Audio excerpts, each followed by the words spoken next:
2024 exam එකේ result එක කීයද ප්‍රසංගික? අපිට එන්න මම කියන්න. රයිට්. ප්‍රසංගිකාගේ රිසල්ට් එක ප්‍රසංගිකාගෙන් අහගන්න. ප්‍රසංගිකා ඊට පස්සේ ප්‍රසංගිකාගේ අම්මත් ඊමට කතා කරා. ඒ වචනවලේ සතුට මට දැනුණා. හරි. මේ අද සතුට වෙන්න පුළුවන් තැනක ඉන්නවා. ඉතින් ප්‍රසංගිකා කියලා කියන්නේ මේ ගිය සැරේ A2යි F1යි F එකක් තිබ්බේ මීඩියා වලට. ඉතින් එහෙම ගිහිල්ලා අපි ක්ලාස් ගැන කතා නොකරෙමු. මේ F එකක් තිබ්බේ. ලෂාන් සර් තමයි මාව හඳුන්වලා දෙන්නේ. ඉතින් ලෂාන් සර්ගේ මාර්ගයෙන් ප්‍රසංගිකා එනවා. මේ සැරේ එතන ඉඳලා ප්‍රසංගිකා පොඩ්ඩක් මේ කට්ටියට කියන්න ඔයා වැටිච්ච හැටි ඔයා පටන් ගත්ත හැටි අද ඔයා සතුටු වෙන හැටි. මට ඒ දෙකයි B එකක් තියෙනවා. B මීඩියා වලට තියෙනවා. District rank 39. මං කරන්න පළවෙනි සැරේ මේ වුණාට පස්සේ මං කරන්නම් බෑ හිතනස බෑම කිව්වා. ඊට පස්සේ තමයි ලසන්ස සර් ගාවට දාලා කරමු කිව්වේ. සර් ළඟට ආවා.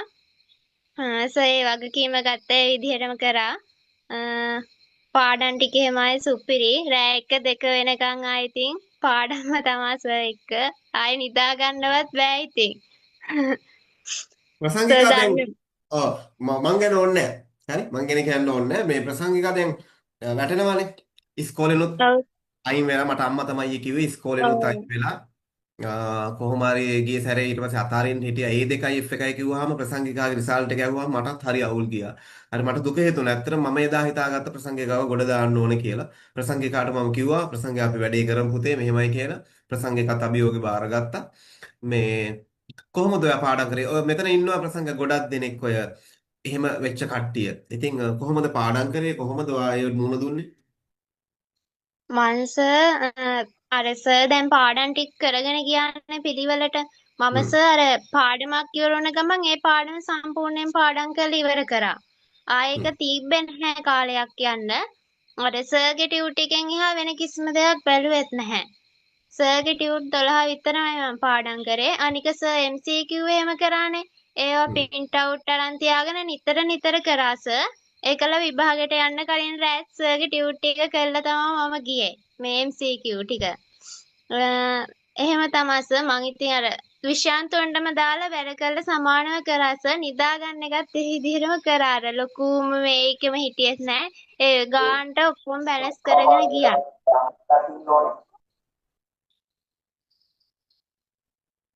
ඔබදේ ඒ විදිහට තමයි සර් මං කරේ ඉතින්. අර මං තව කාට හරි ඉන්නවා නම් මම කියන්නේ රචනා ප්‍රශ්න එහෙම සර් ටිකක් ලියලා සර්ට මේ තැපැල් කරලා හරි ඒ ටික කරගන්න. රචනා ප්‍රශ්න ලියන්න හුරු වෙන්න කියලා තමයි මං කියන්නේ. මට කවුරු හරි ඉන්නවා නම්. එතන තමයි සර් මේ අර MCQ ටික මට රචනා ප්‍රශ්න තමයි සර් මට ටිකක් අර මේ වුනේ. ඒ ඇරෙන්නේ MCQ ටික එහෙමයි සර් මේ මාරු සර්ගේ 41ක් තිබ්බ මට MCQ එකට. මේ සැරේ මේ පේපරේ මං සර්ට කිව්වනේ. ඔව්. ඒ විදිහට වැට්ටික් කරගත්ත සර්. ඉතින් එහෙම තමයි A2යි F1යි හිතලා බලන්න පුතේ කොච්චර මානසිකව වැටෙනවද එහෙම වුණාම කියලා. හරි. ආයෙ කරන්න හිතෙන්නේ නැහැ. ආයෙ මුලින්ද නැයි A level වල එක විෂයක් ෆේල් වුණත් විෂයන් තුනම ඉවරයි. ආයෙ එකක් කරන්න බෑ. A2ක් අරගෙන අනික F වුණාම දැනෙන මානසික පීඩනය කොච්චර පසුතැවීමක් තියෙනවද? හැබැයි ප්‍රසංගිකාගෙත් හිත හයිය තිබ්බා. හරි. ඒ රිසල්ට් මේ අපිට පුළුවන් මඟ පෙන්වන්න විතරයි. හැබැයි මේ මාර්ගේ යන්න පුළුවන් වෙන්න පුතේ ඔයාලට ප්‍රසංගිකා ඒක කරා.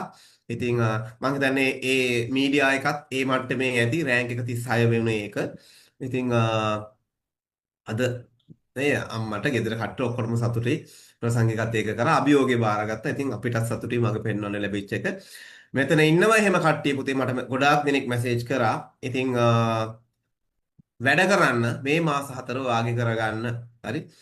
මේ ප්‍රසංගිකා වගේම ඔයාලටත් මේ වැඩේ කරන්න පුළුවන්. වැටුණා කියලා කෙනෙක් හම්බ වෙන එකම ළමයිට ගොඩක් ඒක මේ ලොකු වාසනාවක්. සර්ලා වගේ ගුරුවරු නැහැ හැමතැනම. හරි පුතේ. ඔව්.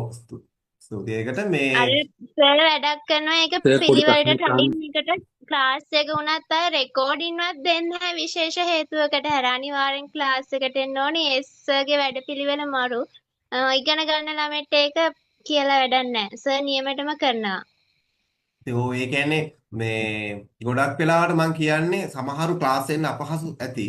හැබැයි රෙකෝඩින් එක පල් කර කර ඉන්න එපා. එහෙම වුණොත් එහෙම ඔයාලා බැලෙන්නේ නැහැ. පහුවදාම බලන්න මම ප්‍රශ්න අහන්නේ ඒකයි. එතකොට මට තේරෙනවා. හරි. ඒ නිසා මේ ලොකු වැඩක් කරා. බොහොම සතුටුයි. ඉතින් මේ බොහොම ස්තුතියි ප්‍රසංගිකා.